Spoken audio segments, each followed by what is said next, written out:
Hey everybody, it's Tobin, and thank you for checking out the channel. If you guys want to, you guys could subscribe, and that would allow you to get all the videos right there to your YouTube page, and you do that by hitting the button called subscribe. You could also hit the like button. That's also always positive. You could also hit the dislike button, but you'll be dead to me. So you choose. No pressure. Either way, I'm not here to impinge you on however you feel about this video. You feel how you want to feel. This is a democratic channel. I'm not here to bury anybody's opinion on that stuff. You guys can also comment, and we also have I do a radio show every single day with Leroy Horde, my buddy. We do it on the YouTube channel for our radio station, which is now found on 104.3 FM on the FM dial. And we've changed the handles there. I will put them in the description. I always do. 104.3 WQAM is the handle now for the YouTube users. Miami 104.3 WQAM is that for Twitch, if you guys are Twitchers out there. So appreciate you stopping by. I always am. So it's a little Heat housekeeping as we've taken a little tone down on the international games.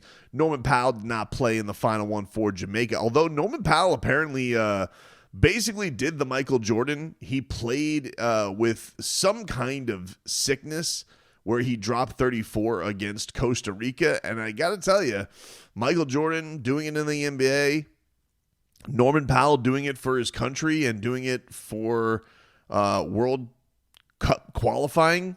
Samesies, dude. So Norman Powell really makes his performance look that much more impressive when you consider that he was not feeling too good. And I think we've all got a little bit of the uneasiness when we hear about a Heat player not feeling so hot when they're traveling abroad. You're starting to think about the Jaime Jaquez Mexico City game, and that's where like all the bubble guts seem to stem from last year. But speaking of travel, it does appear, I'm not jumping to conclusions, but if you put two and two together on the Twitter detectives out there, it appears like Miami and the Orlando Magic are going to announce on Tuesday some type of preseason game. It looks like it's going to be in Puerto Rico. So I'm not positive on that. It's just there's been some tea leaves that are out there. It looks like that is they say they're announcing something that's going to be on the Heat YouTube channel. Glenn Rice is going to be there. There's going to be Magic Brass there, and that has something to do with a preseason game. I can only assume that it's probably going to be some Puerto Rico game. You guys should get South Florida's own, my guy, Xander Zayas, new champion of the world, representing Puerto Rico. If he's there, get my guy courtside for that game, dude. It's basically he's like best friends with Bad Bunny now. Like Bad Bunny's there watching his championship fight. You have him, Bad Bunny, Tito Trinidad, Miguel Cotto. Let's go. We got some royalty there. And I could finally buy over his Heat fandom after many fights about the Lakers, even though he's a child and barely watched Kobe Bryant, which that's okay. I almost had him with Damian Lillard because Dame's a big boxing guy, Xander fan, and Xander's like, listen, if you guys get Dame, I'm in. But it didn't happen. It didn't happen, unfortunately. He did his part, though. He went on, I don't know if you guys ever saw this, but he won one of his fights and we planned this. Because we knew Damian Lillard would be watching. Not that we didn't know Damian Lillard always wanted to come to the Heat, but I had him get the knockout, and then he did the point to the wrist doing the Dame time. It was really, really cool. Anyway, kid's a rising star. Go support him. South Florida zone. You're here for the Heat stuff. But it does appear like we're getting towards that. Speaking of young guns, I saw that the Miami Heat's rookie, Kasparas Jakučionis, was, as the Heat put it, back in the lab. It looked like he was doing a little workout with Kel'el Ware, Vlad Golden at the Heat facility. They got him in the weight room. He started doing the weight room program. So it looks like Kaz is in the fold, starting to get ready for Miami Heat camp, which is a mere... what are we talking here? 6 weeks away? Are we 6 weeks away? Give or take. A little bit over. Maybe like 7 weeks away. 7 weeks away from Miami Heat camp getting going and really getting into the thick of this thing. But it has been fun. I believe Serbia is back in action on Friday. I think they're taking on Czech Republic, and then they got a matchup with Slovenia, which will be a really fun matchup should Luka play. This last game they played, they blasted a team by like 50 points. Nico only played I think like 17 minutes. So they everybody got a little bit of run there, but they eased that one. Jamaica already qualified. Norman Powell didn't play in their finale, so no need for him there. There was a little bit of a Heat blurb today. There's a couple of things that are actually of note for the team. So the Heat, according to Chris Haynes, he was the first one to break this story that I saw. The Heat he said, are working out free agent big man Kai Jones was working out for the Heat today. League sources telling me the 2021 first-round pick remains young, athletic, and remains a young athletic prospect. So the Heat perhaps bringing in some size. We have wondered what they're going to do with that. They do have a roster spot left. Then there's been a lot of people speculating, hey, could they go guard here? I have thought that last spot is going to be some kind of veteran size. Now, Kai Jones has kind of been up and down. He's been at the G League. He's not really found his footing anywhere. He was, he played with the Hornets. Last year, played some time with the Clippers and the Mavericks. Had some nice performances amongst some injuries and put up some pretty nice numbers because they had so many big man injuries last year, the Mavericks. Native of the Bahamas. So I think that this could be an interesting pickup for Miami. And we're talking about like, hey, what are the things they need? Like, you always gotta account for like, hey, what if, God forbid, Kel'el Ware twists an ankle? What if Bam Adebayo has a sore hamstring? What if you run out of dates with what if Vlad Golden gets stuck in Sioux Falls?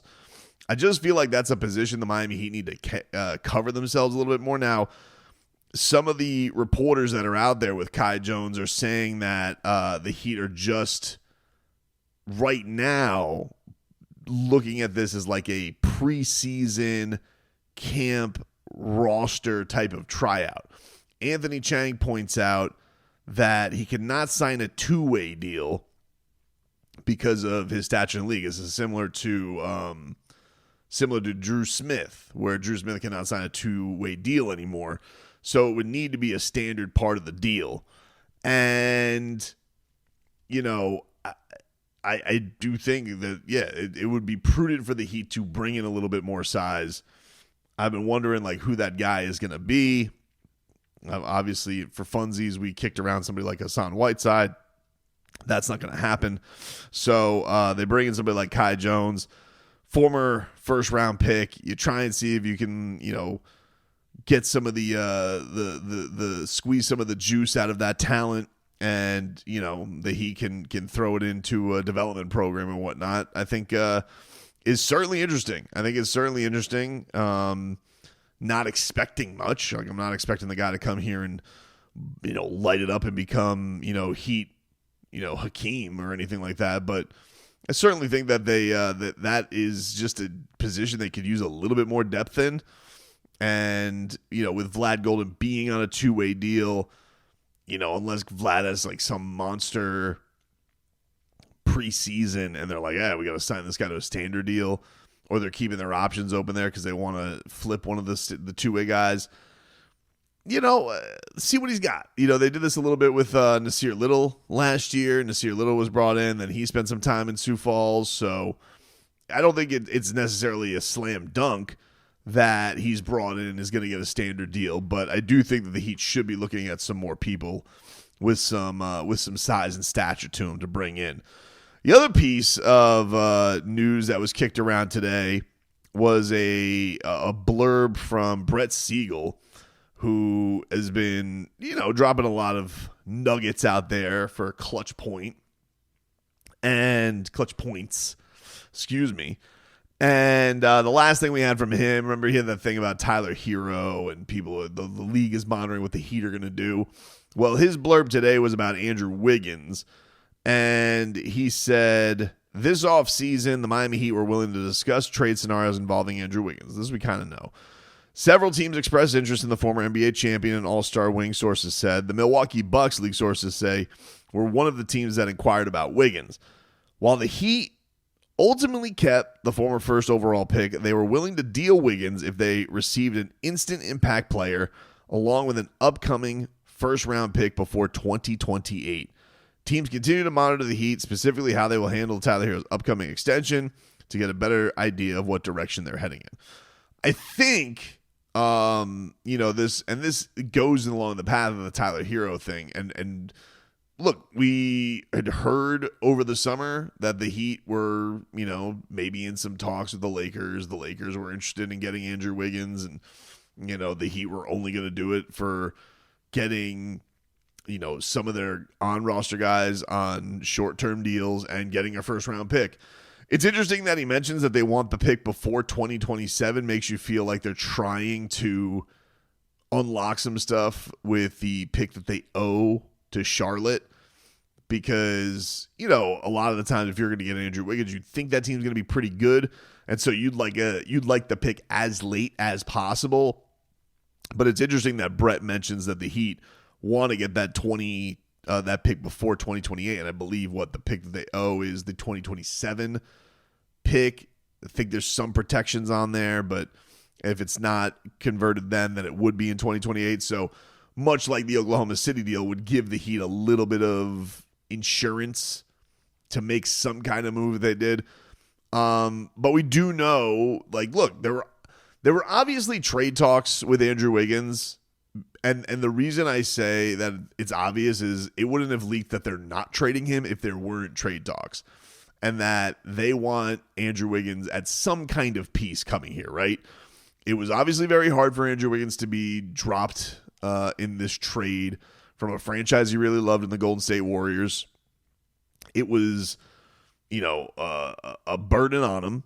It was awkward because I think the Heat were expecting him to kind of seamlessly take over the reins, and it wasn't as clear on what the role should be. We saw I think everybody who knows Andrew Wiggins, you see these unbelievable flashes of talent where he looks like the greatest thing that's ever graced a basketball court, but you're not necessarily going to lean on him to be your number one, number two, maybe even not number three guy, but you've seen that he could be an impact player on a winning team. You've seen it.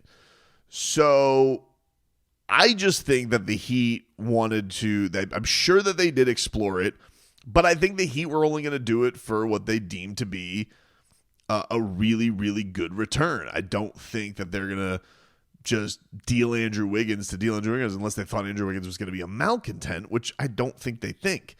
So what I do surmise happened is that they kicked around the idea of trading Andrew Wiggins, but they're only going to do it if they got a first-round pick or a really good player.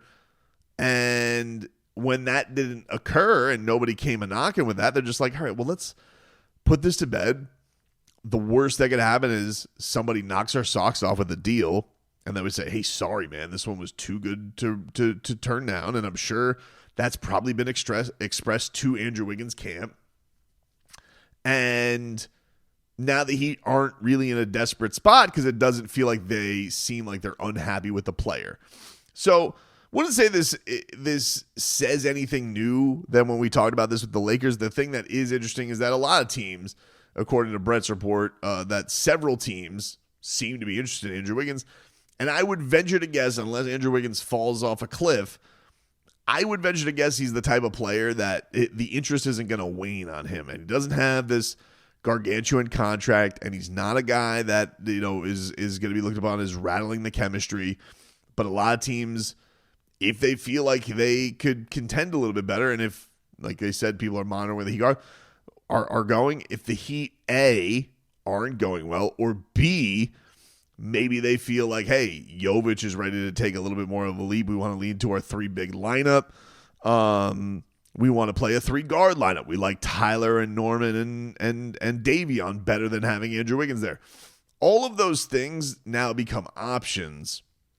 You've laid the groundwork, but you're not in a desperate spot. And I think that, that's a good place for Miami to be right now. They are completely comfortable with going into the season with having him there, hoping it goes more smooth because he's not going to be asked to do as much. And plus, it's not going to be this jolt to his system. The family will have a little bit of time to adjust to South Florida. And so I think it's just going to be making for a better place. And should something come along that the Heat feel like is too good to turn down, then okay. Then I'm sure they would pounce on that. But I don't think they find themselves in this like, oh my God, we got to get this guy out of here. Have to. This is not like a Jimmy Butler situation. But it is interesting that, this is not like a one-team market. This is not a two-team market. It seems like, he's going to have his fair share of suitors, which would lead you in certain cases to feel like you could drum up a bit of a market and get what you hope to get for him. But I think the thing that's interesting from this report is the Heat really the Heat doing as much as it can to try and make themselves whole from that Terry Rozier trade. If they're trying to get that pick before 2028, that to me is like, God, we're just if we can make ourselves whole, we're only trading Andrew Wiggins. Because then essentially, like we've talked about the tentacles of the Jimmy Butler trade, right? Then it's like, well, then we flipped Jimmy Butler and we got 1 first-round pick. But then we got Norman Powell. But then we got also from that another pick. So you've continued to stem out more and more and more from it. But as of right now, it seems like the Heat are ready and raring to go with Wiggins coming into camp.